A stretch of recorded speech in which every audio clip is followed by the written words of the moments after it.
Bueno, y continuamos esta noche de jueves y tengo ya en mi mano los dos libros que vamos a comentar con Alberto Galerón esta noche, al que doy la bienvenida de nuevo. Alberto, muy buenas noches. Muy buenas noches. Y gracias por estar de nuevo con nosotros. Bueno, tenéis la enorme generosidad de aguantarme, pues muchísimas gracias a vosotros. Nos había quedado en el tintero. Sí. El hombre que no le caía bien a Dios y Mientras llega el día. Sí. Estos dos libros de los que esbozamos un poquito el primer día, parte del contenido, las reflexiones, ¿verdad?, que hablan, pero sobre los que queremos profundizar también esta noche. Si te parece, comenzamos hablando por el hombre que no le caía bien a Dios, porque me pareció además muy interesante lo que nos contabas el primer día. Hablábamos del trasfondo, de la reflexión, de todo a lo que invita, ¿no?, una publicación como esta. Cierto, y además es curioso porque el título, lógicamente, en fin, ha asombrado, ha creado cierta expectación entre la gente, pues, que me conoce. Dice, oye, pero ese título es muy buen título, pero ¿qué iba a decirte? En fin, ¿pero qué vas a decir? ¿No? Efectivamente, es lo que te han preguntado, porque la expresión es de otra, ¿no?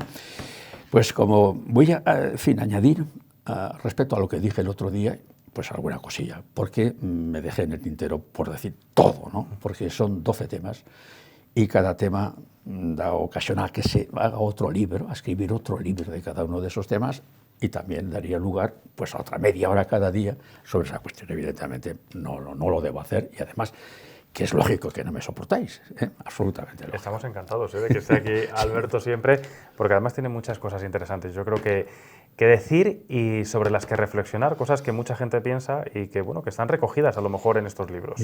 Esa última frase que has dicho, me dijeron el otro día, dice, oye, te has atrevido a decir cosas que las pensamos, pero no lo decimos porque ciertamente, no sé, pues se tiene cierto miedo, ¿no? Como puedes comprender, a ciertos años, pues ese miedo va desapareciendo, y sobre todo cuando sabes que lo que digo aquí responde a la más absoluta verdad, al menos desde el prisma de mis ojos, desde los cristales de mis ojos, ¿no? En consecuencia, pues a mí me agrada mucho, ¿no?, pues iluminar hasta donde puedas iluminar a la gente que se hace las mismas cuestiones, pero que a veces, pues, no se atreve a responder, porque ciertamente te metes en un mundo, pues, muy extraño. Y sin más voy a empezar. Este libro, como dije el otro día, todos los libros míos tienen un lema que de alguna manera resumen, sintetiza el libro. En este caso, el lema es, fíjate, que lo habré visto 100 veces, pero lo voy a enseñar, ¿no? El lema es: la esperanza es el sueño de un hombre despierto, de Paul Valéry. Esperanza, para tener esperanza hay que estar despierto. Pues 4 siglos, casi 4 siglos después, esta es una frase de Aristóteles, no es, perdón, me equivoco, de Paul Valéry es esta. Esta es una frase de Aristóteles. Jesucristo no creo que conociera a Aristóteles y siquiera sus grandes obras, ¿no? No creo. Pero él dijo, no refiriéndose a la esperanza, sino a lo que es en sí mismo la vida y lo que está sucediendo o lo que puede suceder en el mundo, ya con él y después de él. Dice, observad, vigilad, o sea, estar observantes, o sea, observad, vigilad, velad, estar atentos y orar. Prácticamente es lo mismo, es estar despierto, estar atento, ¿no? ¿Y por qué? Porque de alguna forma en esa frase ya preanuncia enormes dramas para la humanidad, como por otra parte, en fin, siempre decía Hegel que la historia de la humanidad es una historia de violencia. Y es así, y es así. Entonces, ojo, estar despiertos, estar atentos, porque de lo contrario podéis sucumbir y ciertamente, pues, desesperaros, o sea, vivir en la desesperación, ¿no? Entonces, este libro va, pues, de preguntas. Hay cientos de preguntas inquietantes. Algunas las respondo, otras las dejo en interrogante, porque al final es un libro de reflexión. Es una larga repensada, es una reflexión sobre las cosas que están sucediendo en este momento en el mundo, lo que está sucediendo en la Iglesia, que ciertamente mi gran preocupación ya no es lo que nos sucede, por ejemplo, en este momento, el famoso coronavirus, etc. Pero, en fin, las cosas tienen su solución. Llegará más o menos pronto o cuando sea. Pero hay cosas del espíritu, hay cosas que suceden a un nivel espiritual, una de dos. o ponemos pues, una luz para que se ilumine el camino por donde tenemos que caminar, o de lo contrario, pues pueden suceder cosas muy desagradables, ¿no? Entonces, son 12 temas. Es una suerte, también lo comenté, es decir, una suerte de espasmo de un católico que se cuestiona y que se pregunta un montón de cosas. Esto no es nada habitual, además, tengo que decir, Alberto, por lo menos que se diga en público. Sí, no es habitual, y lo diría, bueno, que me perdonen los curas, ¿no? Muchas veces en los sermones,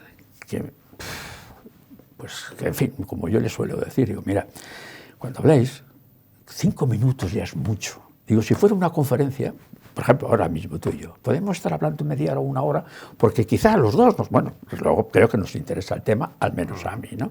Entonces la gente escucha. Pero los sermones sabemos que cuando una persona tiene 70 años, por ejemplo, lleva 63 años escuchando más o menos lo mismo.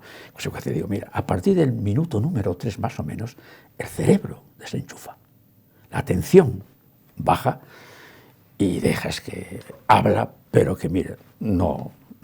Por lo cual digo, no os enrolléis, ir a lo esencial.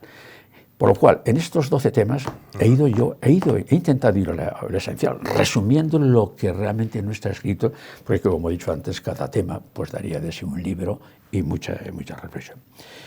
Alguien me ha preguntado, ¿y cuándo comenzaste a escribir este libro? Digo, pues realmente lo comencé a escribir en el año 2013, pero realmente lo comencé a escribir el día que, no sé, voy a decir la expresión, comencé a tener sentido común. ¿Por qué? Yo recuerdo, es un recuerdo de la infancia, pero que ciertamente ha marcado la vida de los que hemos vivido pues hace muchos años, y nacimos hace muchos años, ¿no? Yo recuerdo que el día que fui a la escuela por primera vez, me tuvo que llevar la abuela, pues debajo de los brazos, porque la rebelión era absoluta. Pues mire, ese día tengo conciencia de que quizá me di cuenta de que junto a mí había otros niños con los que había jugado siempre, pero ese día todos los niños lloraban, pasaba algo. Y además en los pueblos, en este caso es un pueblo aquí cerquita de Burgos, se llama Ayudego, que es un pueblo sobre una colina que se asoma a un valle, precioso, la verdad, al menos para mí es mi pueblo, ¿no? Bueno, no nací ahí, nací en Vitoria, pero ahí viví mi infancia. Pues bien, en la infancia de los pueblos de Castilla, y en concreto en ese pueblo, el hecho religioso era fundamental en la vida de todas las personas y desde luego de los niños. O sea, ya nacíamos y comenzábamos a desarrollarnos con el hecho religioso. Las campanas, qué sé yo, la liturgia de la iglesia, el que tenías que ir, quieras o no quieras, en fila, ¿no? A la iglesia, subir a la iglesia, en este caso está sobre la colina, es un pequeño altozano, ¿no? Toda la liturgia imbuía la vida del pueblo. En consecuencia, has nacido con el hecho religioso. Este libro no es un libro de teología. Dios me libre de meterme en temas que ciertamente son muy complicados, ¿no? Pero sí que es un libro que habla del fenómeno religioso, de Dios, de lo que está sucediendo, en este caso en la Iglesia Católica, más en concreto. Pero hubo otros momentos, en este caso fueron desde los 15 hasta que terminé, bueno, yo tengo 2 carreras, hasta que terminé mis estudios universitarios, ¿no? Y es que tuve también en el pueblo, aquel maestro de un domingo, que, en fin, recuerdo que era un hombre que quizás sabía poco, ahora lo miras, ¿no? Pero era un gran pedagogo, maravilloso pedagogo, y es el que hizo que esas lágrimas de llegar a la escuela se convirtieran en otra cosa, evidentemente. Pues bueno, de los 15 hasta los 20 y tantos años, tuve la suerte de tener, tanto en el colegio, en caso en Vitoria, un sitio más, como en la universidad, unos extraordinarios profesores que ya en mi adolescencia me enamoraron de la literatura, de la filosofía, de todo lo que es el mundo cultural y desde luego un poco más tarde de la psicología, ¿no? Y sobre todo también es curioso, o al mismo tiempo también de las lenguas clásicas, latín y griego. Tanto es así que a los 22 años, que todavía no había terminado las carreras, daba clases de latín y griego a muchachos de preuniversitario, que tenían 17 y 18 años. Porque, en fin, he sido también un poco extraño, ¿no? Y entonces, esa lectura de los grandes escritores del siglo XX, que es la etapa más extraordinaria de la novelística y del teatro y de la poesía, de toda la historia de la cultura universal, me refiero a la cultura occidental, no hablo de otro tipo de culturas, ¿no? Ese guiarte los profesores hacia unos libros que ciertamente, o una novelística, o obras de teatro, etcétera, que a mí me gustaba leer el teatro. A mí no me gusta ver el teatro representado, porque es que me desanima mucho. Digo, joder, pero si es que mi cabeza uno me se dice lo imagina de otra otra forma, manera. ¿no? Digo, no, yo no, en fin, no. Y entiéndeme, y posiblemente hay actores geniales, ¿no? Pero bueno, cada uno es como es y tal, ¿no? Pues bien, en esa novelística del siglo XX, incluso de finales del siglo X, pero muy finales del siglo XIX, hasta los años 50, 60, el gran tema en toda la novelística, o la inmensa mayor parte de la novelística de aquel entonces, era el tema religioso, pero no en el sentido eclesiástico, sino las grandes preguntas que se hace la humanidad sobre la vida, quiénes somos, etcétera, qué pasa, ¿no? Y entonces esos grandes escritores, te puedo dar nombres, de hecho, a ellos les dedico este libro. Estos, no sé, unos 60 escritores, y etcétera, ¿no? A los que dedico este libro y lo titulo A mis escritores preferidos, algunos conversos. Pues bien, la lectura de toda, esa mejor novelística de toda la historia, pues sí, me influyó enormemente. Y entonces me di cuenta que esos escritores, para mí, mis maestros espirituales, pues también les tenía que rendir un homenaje. Y en consecuencia, pues compongo, escribo unos libros. Surge un poco toda la idea, ¿no? Al final. Sí. Te iba a preguntar, Alberto, porque quiero también hablar de este libro, pero claro, quiero profundizar un poquito en este. ¿Qué es lo que más cuesta escribir cuando uno se acerca a muchos de esos interrogantes, a muchas preguntas? Algunas uno se atreve a contestar, otras, dice Alberto Galero, bueno, es que hay que dejarlas en el aire, ¿no? Sí. ¿Qué es lo que más cuesta? No sé si por la complejidad, por si hay algún temor, porque no se haya escrito antes. Cuando uno se enfrenta al papel en blanco, ¿qué es lo que cuesta? Bien has dicho, en este caso es a la pantalla del ordenador, ¿no? Bendita pantalla, porque yo tengo una letra catastrófica y seguro que, en fin, escribo una página y después no sabría leerla, eso con toda seguridad. Pues mira, te enfrentas a ti mismo y la primera cosa que tienes que decir, tengo que ser sincero. Tengo que escribir de acuerdo con lo que mi conciencia me está dictando, siempre y cuando eso que yo escriba no haga daño a nadie. No haga daño a nadie. Pero claro, creas una especie de brechas enormes en ese vacío, ¿eh? Por lo cual hay personas que pueden leer, caray, pero ¿cómo has escrito esto? ¿No? Efectivamente. Mira, por ejemplo, el primer tema que yo abordo aquí es el tema de la sexualidad. ¿Y por qué? Porque tuve, vamos, esos encuentros casuales que yo, en fin, pues soy de esos católicos que manifiesto mi fe practicándola. Y por lo cual, pues, todos los días, un día a la semana, a la 1 de la madrugada, a mí me gustaba ir a la capilla de oración y pensar. Y llevar un cuaderno y apuntar cosas. Otros se quedan extasiados y yo les envidio. Digo, yo no puedo, o sea, realmente os envidio. Sois gente maravillosa, pero yo no puedo. Cada uno es como es, ¿no? Un pequeño paréntesis, porque va a ilustrar un poco. Mira, hay una larga entrevista que le hacen al Papa Ratzinger en el año 2002. Era todavía cardenal. Se titula, ese mamotreto de entrevistas se titula Luz del Mundo. Y le preguntan, ¿santidad? Vamos, no, perdón, no era santidad, era cardenal. Era prefecto de la Sagrada Congregación de la Fe. Luz y el Mundo, efectivamente. Le preguntan, ¿usted reza el rosario?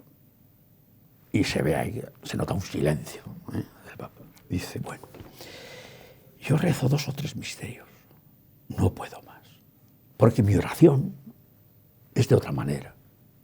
Es una oración profunda, íntima, de adoración, no verbal. Y aquello me llamó la atención, digo, caray, si a este hombre le pasa esto, en consecuencia yo, que no llego a no sé qué, y por eso cuando vas y ves a la gente que se queda extasiada o mira fijamente, yo digo, yo no lo puedo hacer. Por lo cual, cuando piensas, pues en una de esas que yo iba a la capilla, entonces, frente a la capilla, un día, no sé, que lo he contado en tantos sitios porque te llaman y te hablan y te preguntan cosas, ¿no? Pero en fin, si aquí lo he dicho, pues perdonadme. Frente a la capilla, pues a pocos metros, ya no existe esa casa, ¿eh? Había una vivienda donde pues, una prostituta o 2 practicaban la prostitución. Y desde la calle oías, bueno, pues todo lo que te puedas imaginar y demás. Digo, ¿qué es esto, Dios mío? Tal, ¿no? Y alguna otra vez, pues eso que algún tío desaprensivo bajaba, ¿no? Vamos, ¿no? Se marchaba y la pobre mujer salía detrás de él gritando, y, en fin, ¿no? Y entonces esa presencia de esa mujer, a la que yo, en fin, incluso yo me pregunto, ¿pero a quién de los dos prefiere Dios? Y realmente, pero vamos, pero rotundamente dije, Dios le ama a ella, o tiene más razones para que Dios le ame a ella que a mí. Entonces aquello, claro, pues hizo que, yo qué sé, pues dijera, voy a tratar el tema de la sexualidad. ¿Qué es esto de la sexualidad desde la visión de un católico, de un creyente normal, de un laico normal? Y entonces, claro, hay un problema. Yo soy psicólogo, pero también soy católico. Si a mi visita, ya no evidentemente, ¿no? de psicólogo clínico, me viene una persona, una familia, quien sea, que trae a su niño, a su hijo, y, en fin, y me habla que tiene X problemas, ¿no? relacionados con la sexualidad. Si yo, como psicólogo, dijera lo que su hijo hace, está cometiendo un pecado, automáticamente me denunciaría ante el colegio de psicólogos y me echarían. Me echarían. Por lo cual, en tu cerebro hay dos cerebros, el cerebro católico y el cerebro de la vida, el psicólogo, que tiene que opinar y tal. Entonces, ese encuentro hizo que yo me planteara seriamente ese problema y que además respondiera de acuerdo con mi conciencia, lo que realmente para mí es una cuestión capital en la vida, ¿no? ¿Qué otros asuntos, qué otros temas se abordan dentro de este libro? Porque me están diciendo, avanzad un poco porque se nos va a acabar el tiempo. Y como quiero hablar también del otro, ¿qué otros temas tenemos dentro del libro? Voy rapidísimo, ¿no? La presencia del mal en el mundo. Pero eso también surgió de otra situación, vamos, inexplicable. A mí y a otra persona que estábamos en ese momento en la cabeza. Inexplicable. La otra persona dijo, esto es una cosa satánica. Yo dije, bueno, vamos a dejarlo en droga. Pero, por ejemplo, el tema del mal. El tema del mal es apasionante visto desde, entiéndeme, desde una perspectiva psicológica, con implicaciones teológicas, pero bueno, ese es otro tema. ¿Qué más? Por ejemplo, ¿para qué Dios? Es una pregunta que hoy se hace muchísima gente. Y yo tuve también otra experiencia, porque todo esto nace de la realidad, son anécdotas de la realidad, propias, además, propias, pero también de otras personas que tú has sido testigo de ello, ¿no? ¿Para qué sirve Dios?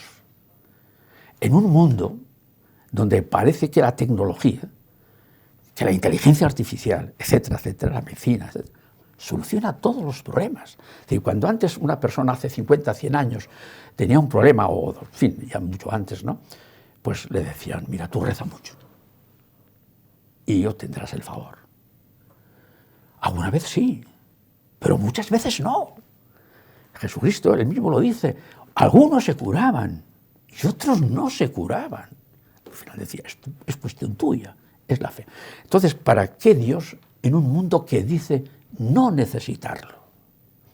Y esto surgió de una conferencia que en aquel entonces yo estaba en activo, es decir, estaba operativo, no como ahora, también sigo activo. Escribir esto requiere mucha fuerza, mucha energía, ¿no? Y entonces organizamos en Burgos una conferencia sobre qué pinta Dios en el mundo de las tecnologías, cuando realmente las soluciones vienen de la tecnología. Es decir, ¿qué pinta Dios en un mundo tecnológico? Invitamos a una famosísima escritora, no digo el nombre porque es muy conocida, y además hija de premios Planeta, etc. Con ese tema, pues la mujer, por lo que sea, era para la universidad, universitarios, se fue por las ramas, habló de su conversión, porque ella había pasado del ateísmo al catolicismo. Pero claro, los universitarios estaban allí y dicen, oiga, que usted no ha hablado de ese tema, solo ha hablado de su conversión. Y aquello me hizo pensar mucho. Por ejemplo, otro tema. Requiem por la Iglesia. Interrogante. Requiem por la Iglesia. Está muriendo todo esto. Porque hay noticias todos los días de que ciertamente el caos, la confusión, se ha apoderado, en fin, de las más altas esferas de la Iglesia Católica. Que lo que antes era bueno, ahora ya no es tan bueno, o viceversa. consecuencia, el caos, comportamientos morales insospechados, o sea, claramente definidos como gravísimos pecados, pues hoy, entonces, ¿qué está pasando? Por otra parte, la apostasía está llamando a la puerta de la Iglesia. Mira, aproximadamente, no sé los números, pero en fin, no tengo ahora el dato y por no mirar, ¿no? Aproximadamente somos alrededor de 1.200 millones de católicos en el mundo. Entre el 5 y el 10%, más bien el 7%, son practicantes. Si nos vamos al mundo protestante, bueno, en el conjunto de los cristianos somos 2.300 millones de personas bautizadas en cualquiera de los credos católicos, cristianos, en cualquiera de ellos. La práctica no llega ni al 5%. En consecuencia, hay una apostasía. Pero la cuestión es ¿por qué? Y se lo preguntas, y los curas nunca hablan de eso, y más si se lo preguntas, hasta te llaman impertinente. Oiga, que el drama, que a mí no me hable usted de ecología, que no me hable de eso. Pero no por ignorarlo, no deja de existir, claro. O sea, es que al final es una realidad que está ahí. Ciertamente, pues de eso, por ejemplo, hablo. Dios agoniza en Occidente. La cultura actual es una cultura anticristiana. Precisamente en una de las conclusiones, el último capítulo, lo titulo En modo conclusión. Pues bien, en ese último capítulo analizo pues, precisamente eso, cómo Dios va agonizando en el occidente cristiano, en el mundo occidental.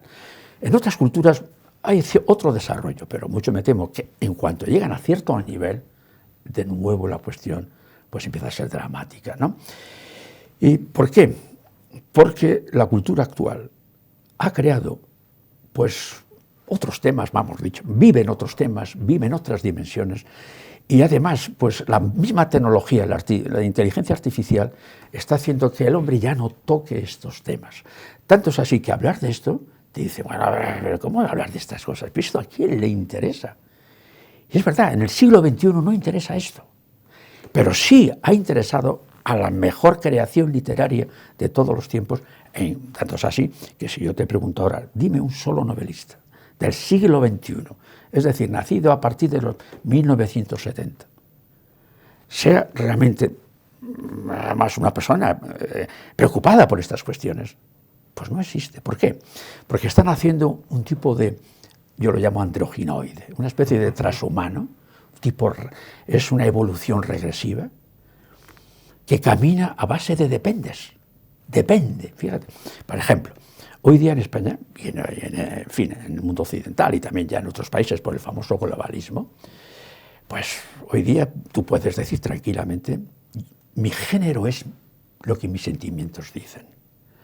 Soy macho por la mañana y hembra por la tarde. Hombre por esto y tal. Y te dicen, ¿cómo usted se atreve a criticar mis sentimientos?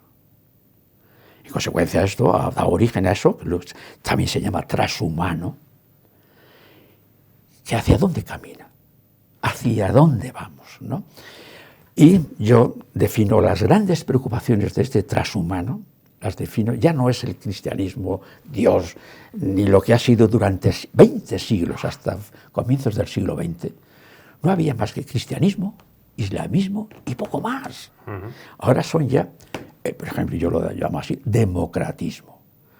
Al hombre transhumano le absorbe, o yo qué sé, o le obnubila el espejismo de la libertad, por encima de todo la libertad. Y sin embargo, Alex, en este mundo en el que estamos ahora mismo, en esta democracia, en las democracias europeas, si algo no hay, es libertad. ¿Por qué? Porque es el imperativo del pensamiento único. O piensas como yo, o tú eres un facha, eres lo que sea, no eres persona incluso. Y yo claro me pregunto, ¿cómo podemos hablar de libertad en unas democracias confiscatorias? Que no eres libre ante Hacienda, que si te equivocas, en fin. Alberto, muchísimas reflexiones en el hombre que no le caía bien a Dios. Voy a dejar el libro para otro día, mientras llega el día, porque creo que merece la pena profundizar, porque además me parece muy interesante la historia que narras en esta novela, pero quiero que la gente Muy vinculadas, por cierto. Es imposible casi entender esta novela si no se ha leído previamente este libro. Quiero que nos cuentes las memorias del Papa Simón otro día, un poquito más adelante, que la gente se quede con este título, El hombre que no le caía bien a Dios, porque son algunas de las reflexiones que Alberto nos está exponiendo en este momento, otras muchas que se van a encontrar aquí, muchas vivencias, muchos momentos. Seguro que mucha gente se va a ver reflejada en muchos de esos interrogantes. A lo mejor no se resuelven de la misma forma, pero nos van a hacer pensar y mucho sobre este contexto actual también que estás analizando, Alberto. Te agradezco mucho que hayas estado con nosotros este ratito. ¿Te parece que nos veamos en unos días, en unas semanas y hablemos de ese libro enlazado a este? Mira, para mí es un servicio. Y yo no sé si dije un día, perdóname, solo una dirección.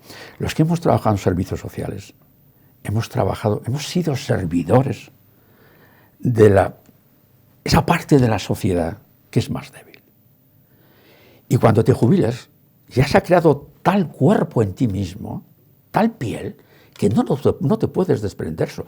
Por lo cual, tienes que seguir haciendo el bien, servir. Yo, como lo intento hacer escribiendo, no tengo otra manera. No tengo otra manera. Por lo cual, escribir es pensar. Y lo desarrollo, unos estarán de acuerdo y otros no. Pues bendito sea Dios. Muchísimas gracias, Alberto. Muy bien, muchas gracias.